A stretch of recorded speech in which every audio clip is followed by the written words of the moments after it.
각종 부동산 정보가 함께하는 시간, 이현진 기자의 톡톡 부동산입니다. 오늘도 쿠키뉴스 이현진 기자 함께합니다. 안녕하세요. 네, 안녕하세요.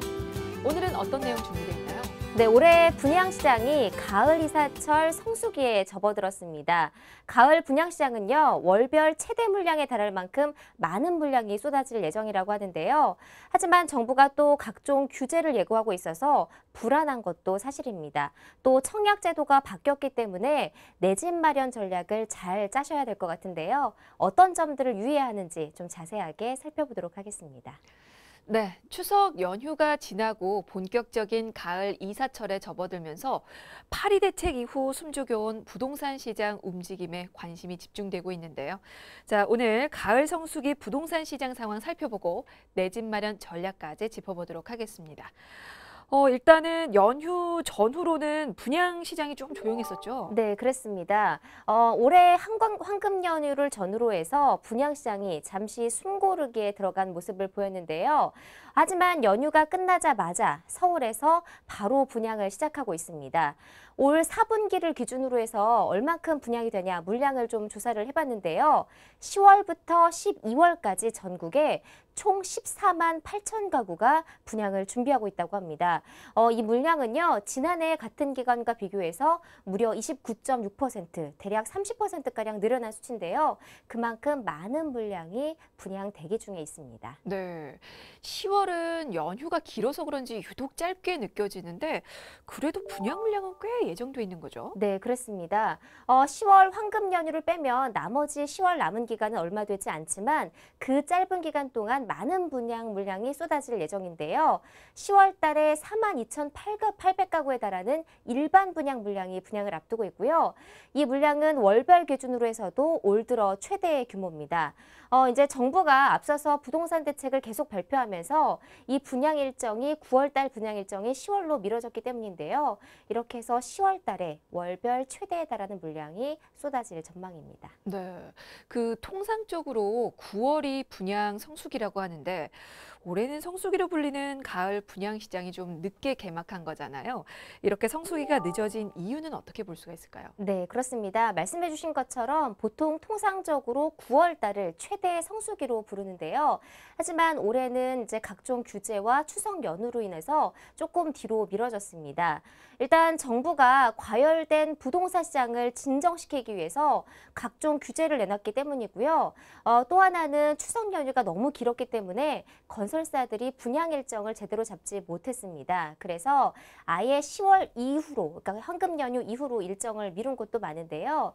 그리고 이제 파리 대책 후에 금융결제원에서 주택 청약 시스템 보수 작업을 했습니다. 그래서 그 일정 때문에 또 10월 달 물량이 많이 몰리게 된 이유도 있습니다. 왜냐하면 이 작업이 시행이 되면 모집 공고를 낼 수 없기 때문에 10월 달로 대거 몰린 것으로 분석이 되고 있습니다. 네, 자 그렇다면 올가을 분양 물량이 얼마나 예정돼 있는지 지역별로 좀 살펴볼까요? 네, 그렇습니다. 지역별로 좀 살펴보면요. 수도권이 69,200가구로 가장 많고요. 지방도시가 41,500가구 정도가 됩니다.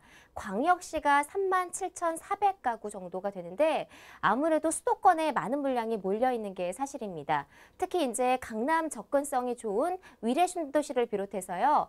광주 태전이나 인천 송도, 또 용인 역북 등에서 대규모 입주 물량이 포진돼 있습니다. 그다음에 지방은요. 세종시하고 또 아산 테크노, 충주 기업도시, 내포 신도시 같은 택지지구에서 물량이 많이 나올 것으로 예정이 되어 있습니다. 네, 충청권도 세종시를 앞세워서 분양 시장에 활기를 불어넣고 있기는 하지만 그래도 물량 대부분이 수도권에 집중돼 있네요. 네, 그렇습니다. 수도권, 그중에서도 서울 분양 물량이 좀 많은데요.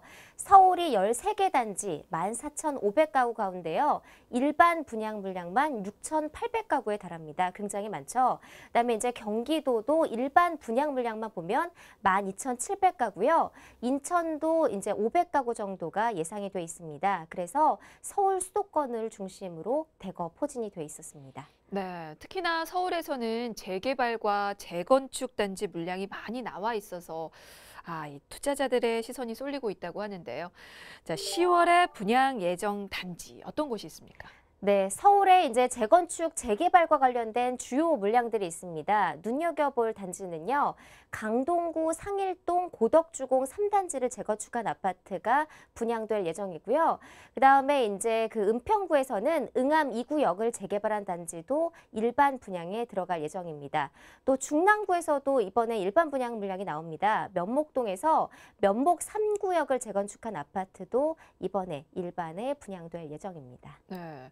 이 서울에서는 재건축뿐만 아니고 재개발도 여러 곳 예정돼 있죠? 네, 그렇습니다. 서울에서는 이제 뉴타운을 중심으로 재개발 물량들이 좀 있는데요. 영등포구에서는 신길 뉴타운 9구역을 재개발한 단지가 분양에 들어갈 예정이고요. 송파구에도 있습니다. 거여동에서 거여 2의 2구역을 재개발한 아파트도 이제 다 지어져서 일반에 분양할 예정이고요.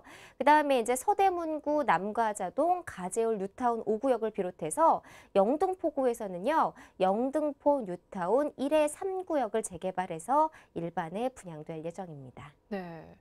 그 재건축, 재개발 물량은 대부분 고층이고 대단지로 구성이 돼 있는 것 같아요. 그만큼 투자 가치가 높은 거겠죠? 네, 그렇습니다. 아무래도 서울에는 더 이상 아파트를 지을 땅이 없기 때문에 대부분 재건축, 재개발 물량이라고 합니다. 하지만 재건축, 재개발 물량은 좀 잘 살펴보셔야 될 것 같은데요. 왜냐하면은 기존에 이제 아파트가 지어지면 재건축, 재개발 조합원들이 먼저 물량을 선점을 하게 됩니다. 그리고 나머지 분양 물량을 일반에 분양을 하게 되는데요. 그렇게 되면 혹시나 좋지 않은 동이나 호스를 배정받을 확률도 있습니다. 그래서 이런 부분들을 좀 꼼꼼하게 살펴보셔서 청약 전략을 세울 필요가 있을 것 같습니다. 네. 자, 그렇다면 청약 전략도 한번 세워봐야 할 텐데 일단은 먼저 청약 제도가 또 변경이 됐습니다. 새로운 청약 제도가 시행이 되면서 아무래도 고민에 빠진 예비인 청약자들이 많을 텐데요. 어떤 부분이 달라졌는지부터 좀 알아볼까요? 네, 여러 가지로 좀 많이 달라졌습니다. 그래서 이번 추석 연휴 이후에 내 집을 마련하시는 분들은 바뀐 청약 제도를 잘 유념을 해 두셔야 될 것 같은데요. 일단 투기 과열지구하고 조정 대상 지역에서는요. 청약 통장에 가입한 지 2년, 납입 횟수 24개월이 지나야만 1순위 자격을 얻을 수 있습니다. 그 전까지는 12개월이면 됐는데요. 이제 2년으로 바뀌었다는 점을 꼭 유념해 두셔야 될 것 같고요. 그리고 투기 과열지구의 민간 아파트는요. 전용 면적 85제곱미터, 그러니까 30평형대 아파트 타입은 무조건 100% 가점제로 공급이 됩니다. 그러니까 그 전에는 추첨제로 통해서 가입이 가능했지만 이번에는 절대 불가하고 100% 가점이라는 점도 꼭 염두에 두셔야 될 것 같습니다. 네. 근데 그 가점제 적용이 신혼부부 같은 실수요자들에게도 또 부담으로 일부 또 작용할 수 있을 것 같은데 일단 아무래도 무주택 기간으로 점수를 따기가 쉽지 않겠죠. 네, 그렇습니다. 청약 가점제로 100%로 바뀌면서 좀 신혼부부나 아니면은 사회초년생 같은 경우에는 청약 기회가 박탈될 수 있다는 우려들이 많이 나오고 있는데요. 왜냐하면은 무주택 기간은요. 84점 만점 중에서 38%의 비율을 차지할 정도로 굉장히 중요한 항목입니다. 그런데 미혼자 같은 경우에는 만 30세 이상부터 무주택 기간이 1년마다 2점씩 부여를 받게 되는데요. 만 30세 이전에 혼인을 했다면 혼인신고일로부터 1년마다 2점씩 쌓아갈 수 있지만 현재 평균 혼인 연령이 30세를 훌쩍 넘어선 상황에서 보통의 대한민국 국민이라면 40대 중반까지 무주택자로 지내야만 최고 점수를 받을 수 있게 됩니다. 그러니까 거의 받기 불가능하다고 볼 수가 있는데요. 그래서 이번에 이렇게 가점제 비율이 높아지면서 아무래도 무주택자들, 부분들은 훨씬 더 청약 기회가 어려워질 것으로 전망이 되고 있습니다. 네. 아무래도 높은 점수 받기가 어려워지다 보니까 결국 분양을 통한 내 집 마련이 쉽지 않게 될 것 같은데요. 무주택 기간도 그렇지만 부양가족 수도 큰 점수 받기가 어렵잖아요. 네, 그렇습니다. 그런데 이 청약 가점에서 무주택 기간만큼 또 이제 부양가족 수도 굉장히 점수가 중요합니다. 부양가족 수는 35점 만점으로 배점이 되어 있는데요. 84점 중에서는 41.7%를 차지하고 있고요. 부양가족이 한 명이 늘어날 때마다 5점을 가산해서 제공을 받게 됩니다. 만약 이제 무주택 기간이 3년, 청약저축 가입 기간 5년 이렇게 맞먹는 수준이니까요. 굉장히 중요하다고 볼 수가 있고요. 그리고 이제 부양가족을 산정할 때는 배우자와 미혼인 자녀가 포함되지만 출산율이 2016년 기준으로 해서 1.17명인 것을 감안하면요. 일반적으로 30대 세대주의 부양가족이 2명으로 계산이 되니까 아무래도 20점 만점에 부족한 15점을 얻게 됩니다. 그래서 일반 신혼부부나 또 신혼부부를 이용해도 한 2명의 자녀가 있는 부부라도 만점을 얻기는 굉장히 어려울 것으로 전망이 됩니다. 네, 배우자와 아이 한 명으로는 정말 턱없이 모자랍니다. 결국에는 아이 2명을 더 낳거나 아니면 부모님을 한 집에서 모셔야 하는 상황인데 그래야지 만점인 35점을 받을 수 있는 건데 이게 현실상으로 정말 쉽지가 않고요. 이미 상황이 이런데 청약 가점제 적용 비율까지 확대되면 이게 더 문제가 되겠죠. 네, 그렇습니다. 그래서 청약 가점제가 100%로 바뀐 다음에 서울에서 거주하는 젊은 신혼부부나 아니면 1주택자들은 굉장히 불만이 많고요. 그리고 새 집으로 옮겨가기가 훨씬 더 어려워졌습니다. 그래서 청약 기회가 봉쇄될 수 있다는 그런 우려도 많이 나오고 있는데요. 이런 부분들은 정부에서 조금 더 조속히 해결을 해야 될 것 같습니다. 네, 청약 제도가 바뀌었기 때문에 달라진 부분 꼭 확인하고 분양시장에 발을 디디는 게 좋을 것 같습니다. 자, 또 어떤 부분 살피는 게 좋겠습니까? 네, 그 다음에 이제 청약 제도 바뀐 내용만큼 중요한 게 또 있는데요. 바로 분양가 상한제 도입 여부입니다. 지금 정부에서는 민간 택지안에서 분양가 상한제를 도입하겠다라고 예고는 한 상태인데요. 아직까지 본격화되지는 않고 있습니다. 하지만 이제 이 제도가 본격하게 시행이 되면요. 입주자 모집 공고 승인을 신청한 일반 주택이나 아니면 관리 처분 계획 인가 신청을 한 정비주택 같은 경우는요. 분양가 상한제가 적용이 되니까요. 이 부분도 적용이 되는지 꼭 염두에 두셔야 될 것 같습니다. 네, 뭐 일단은 이번에 이렇게 달라진 청약 제도가 신혼부부 같은 젊은 수요자들을 더 어렵게 만드는 것 같은데요. 이게 점수에서 밀리면 인기 지역은 도전해 볼 수도 없고요. 그리고 외곽으로 또 밀릴 수밖에 없잖아요. 네, 그렇습니다. 실제로 인기 지역 같은 경우에는 수요자들이 몰리면서 가점이 훨씬 더 높아지고 있습니다. 그래서 훨씬 더 들어가기가 더 어려워지고 있는데요. 실제로 강남의 인기 지역의 같은 경우에는요. 서울 잠원동에서 분양한 단지가 있었습니다.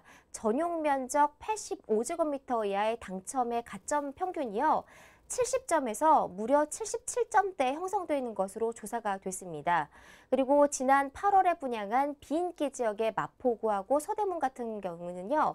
59제곱미터의 가점 비율이 48점에서 49점입니다. 그러니까 단지별로, 지역별로 이 가점이 다 다르니까요. 이런 부분들을 좀 청약 전략을 잘 세워서 도전을 하셔야 될 것 같습니다. 네, 차이가 꽤 나는군요. 대출 규제가 강화된 데다가 또 청약도 거의 가점제로 바뀌면서 젊은이들이 내 집 마련의 꿈을 정말 갖기가 현실화하기가 더 어려워졌는데 혹시 다른 방법은 없을까요? 네, 다른 방법도 있기는 있습니다. 바로 특별 공급을 노려보는 건데요. 신혼부부나 아니면 노부모를 모시고 있는 이제 가족이라면 특별 공급이라는 제도가 있습니다. 이제 특별 공급은요, 청약을 했다가 떨어져도 일반 공급에 청약할 수 있는 기회를 또 얻게 되는 거니까요. 아무래도 여기에 해당되는지 좀 잘 살펴보셔야 될 것 같고요. 그런데 특별 공급이라고 해도 해당되는 사람이 한정이 돼 있습니다. 그래서 내가 거기에 자격 요건이 되는지 이런 요건들도 잘 살펴보셔야 될 것 같습니다. 네. 자, 이제는 바뀐 청약 제도가 적용이 되기 때문에 앞으로는 또 새로운 청약 전략이 필요할 것 같습니다.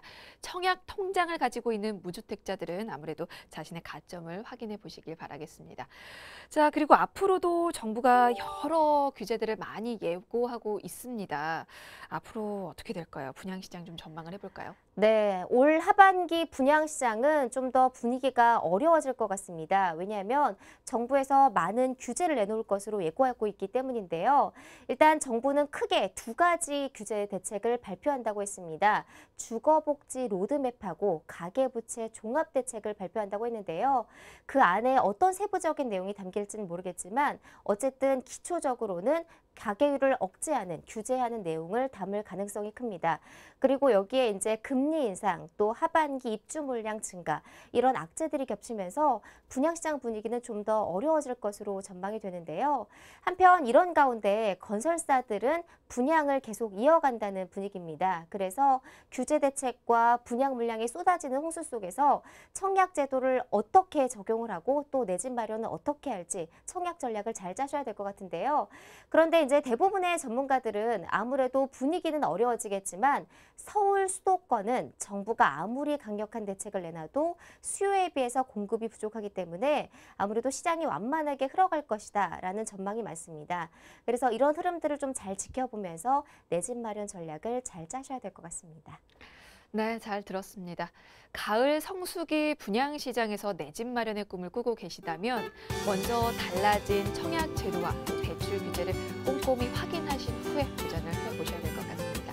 자, 지금까지 쿠키뉴스 이현진 기자였습니다. 고맙습니다. 네, 고맙습니다.